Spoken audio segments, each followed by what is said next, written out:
سے آپ کہتے ہیں نا مجھے سکون کی نیند نہیں آتی گناہوں کی وجہ سے. قرآن کہہ رہا ہے گناہوں کی وجہ سے. آپ کہتے ہیں اولاد نافرمان ہو گئی گناہوں کی وجہ سے. اللہ اکبر. آپ کہتے ہیں میرا بزنس سرد پڑ گیا گناہوں کی وجہ سے. قرآن کہہ رہا ہے جو بھی تم پر مصیبت آتی ہے وہ تمہارے گناہوں کے سبب سے آتی ہے. اور پھر یہاں پہنچ کر انسان کیا کہتا ہے مولانا مجھے کسی نے کچھ کر دیا. کیا کر دیا؟ چین کی نیند نہیں آتی. کسی نے کچھ کر دیا. بیٹی کو رشتے نہیں آتے. کسی نے کچھ کر دیا. دھندا اچھا نہیں چلتا. کسی نے کچھ کر دیا. دل مطمئن رہتا ہے. کسی نے کچھ کر دیا. ذہن ٹینشن میں رہتا ہے. کسی نے کچھ کر دیا. یاد رکھو کب تک اپنے جرائم کو دوسروں کے سر تھوپتے رہو گے؟ کسی نے کچھ نہیں کیا. قرآن کہتا ہے تیرے کرتوت کی وجہ سے یہ تیری تکلیفیں ہیں یہ تیری مصیبتیں ہیں. جب یہ آیت کریمہ نازل ہوئی جب یہ آیت پاک نازل ہوئی تو اللہ کے رسول صلی اللہ علیہ وآلہ وسلم اللہ کے حبیب علیہ الصلوۃ والتسلیم جو ہے اللہ اکبر آیت کریمہ کی تشریح کرنے لگے. اللہ کے رسول علیہ السلام اس آیت کی تشریح کرتے ہیں. اب دل کے کانوں سے سننا. اللہ کے حبیب علیہ السلام فرما رہے ہیں کہ دیکھو اللہ فرماتا ہے جو بھی تم پر مصیبت آتی ہے وہ تمہارے گناہ کی وجہ سے. اب آقا اس کو سمجھاتے ہوئے فرماتے ہیں کہ تمہارے جسم میں جو کھجلی آتی ہے یعنی کبھی کبھی جو تمہارا جسم کھجاتا ہے وہ کھجلی بھی تمہارے گناہ کی وجہ سے آتی ہے. مطلب کیا کہ اگر مسلمان گناہ نہ کرے تو کبھی اس کو کھجلی بھی نہ آئے. آپ اندازہ کریں مسلمان اگر گناہ چھوڑ دے اس کو کبھی کھجلی بھی نہ آئے. پتہ کیا چلا آقا فرما رہے ہیں تمہیں جو کھجلی آتی ہے وہ تمہارے گناہوں کی وجہ سے. جو تمہارا جسم پھڑکنے لگتا ہے وہ تمہارے گناہوں کی وجہ سے. فرمایا گیا اللہ اکبر جو تمہیں ٹھوکر لگتی ہے ٹھوکر وہ تمہارے گناہوں کی وجہ سے. جو تمہارے پیر میں کانٹا چبھتا ہے وہ تمہارے گناہوں کی وجہ سے. مطلب کیا اگر مسلمان گناہ نہ کرے زندگی میں کبھی اس کے پیر میں کانٹا بھی نہیں چبھے گا. اگر مسلمان اللہ اکبر گناہ نہ کرے کبھی اس کو ٹھوکر بھی نہ لگے گی. میں آپ سے پوچھنا چاہتا ہوں ولیوں کی فہرست بناؤ ولیوں کی فہرست بناؤ اور اس میں 99% اولیاء اللہ کو دیکھو کبھی ان کو ٹھوکر بھی نہیں لگی کبھی ان کے پیر میں کانٹا بھی نہیں چبھا. مسلمانوں کہاں ہو؟ تمہیں کتنا اچھا مذہب ملا ہے کہ اس پہ عمل کرو تو کانٹا بھی نہیں چبھے گا.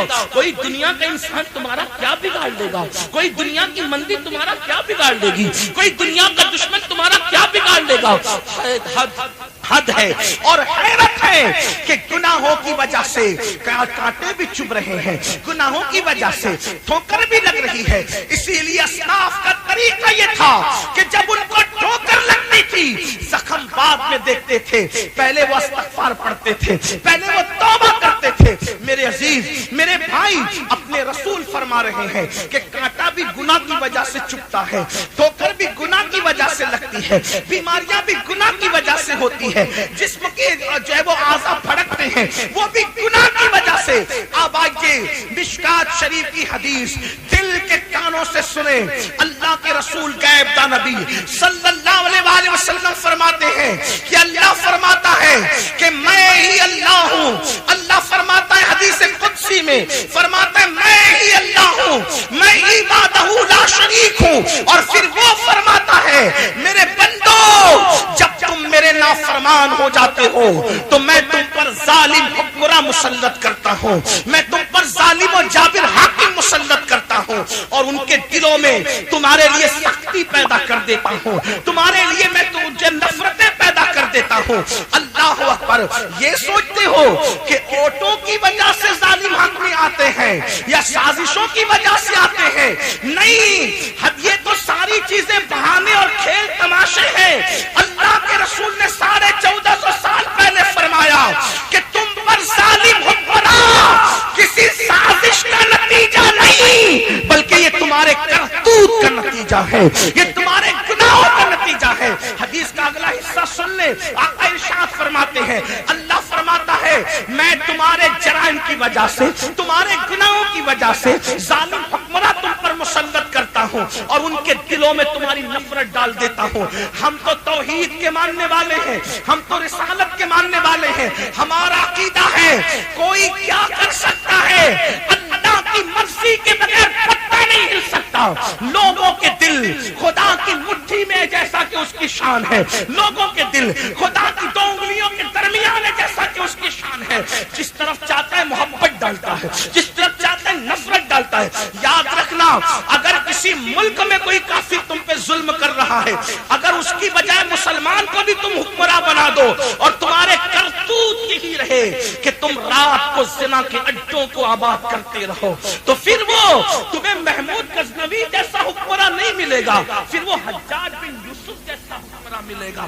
آپ مسلمان اور غیر مسلم کے معاملات کو بھول جائیں. واللہ میں کسی کی تائید اور کسی کی مخالفت کرنے نہیں آیا, لیکن میں آپ کو آئینہ دکھانے آیا ہوں.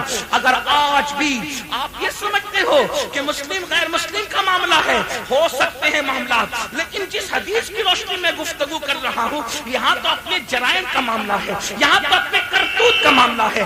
ظالم حکمران کرتوت کی وجہ سے آپ سے پوچھنا چاہتا ہوں, میں اور آپ اس جلسے میں میلاد مصطفیٰ کی محفل میں, جشن غوث الورا کی محفل میں اپنے آپ میں ڈوب کر سوچے, میں آپ کو کسنا چاہتا ہوں, آپ مجھے سدھارنا چاہتے ہیں, لیکن اگر یہ ہو کہ میں خود سدھر جاؤں تو پھر آئیے ذرا دیکھیں ظالم حکمراں کیوں ہے.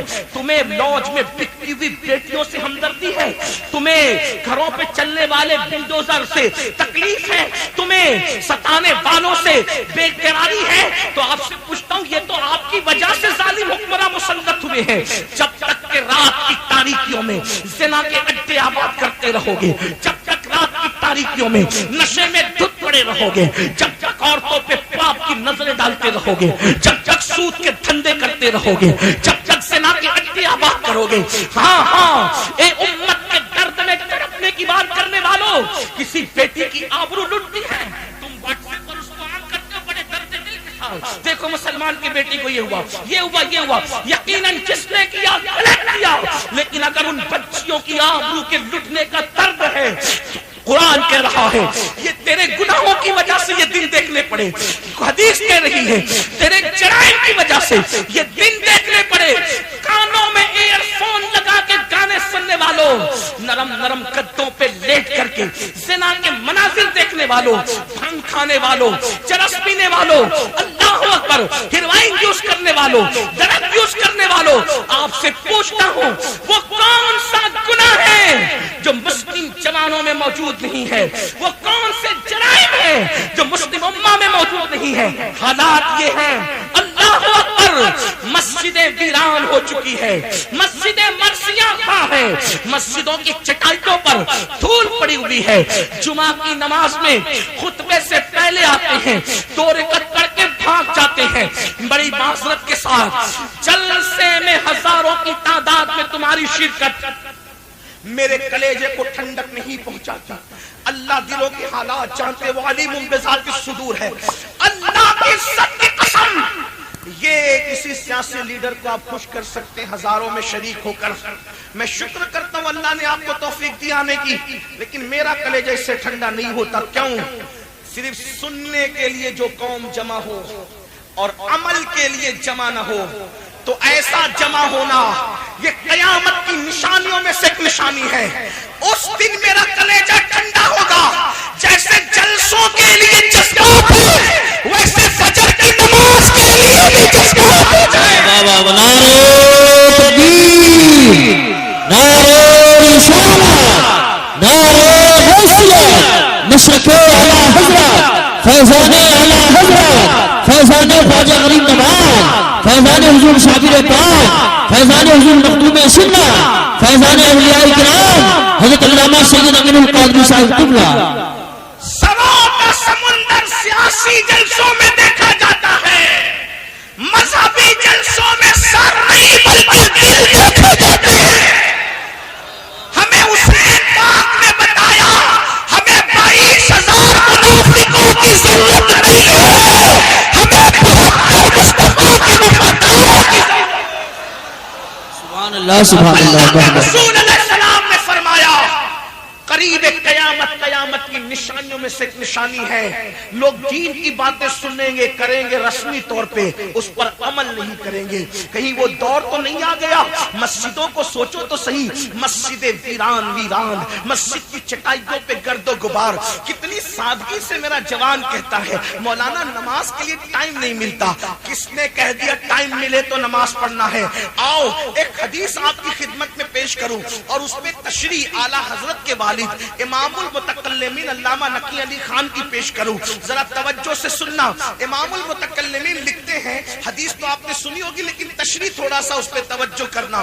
امام المتکلمین جو امام اہل سنت کے استاد ہیں، والد ہیں، اللہ اکبر، وہ لکھتے ہیں کہ اللہ کے رسول نے فرمایا، توجہ کرنا، کہ جس نے نماز چھوڑ دی، توجہ، جس نے نماز چھوڑ دی وہ قیامت کے دن فرعون کے ساتھ اٹھے گا۔ جس نے نماز چھوڑ دی قیامت کے دن وہ قارون کے ساتھ اٹھے گا۔ جس نے نماز چھوڑ دی وہ قیامت کے دن ابی ابن خلف کے ساتھ اٹھے گا۔ جس نے نماز چھوڑ دی وہ قیامت کے دن شداد کے ساتھ اٹھے گا۔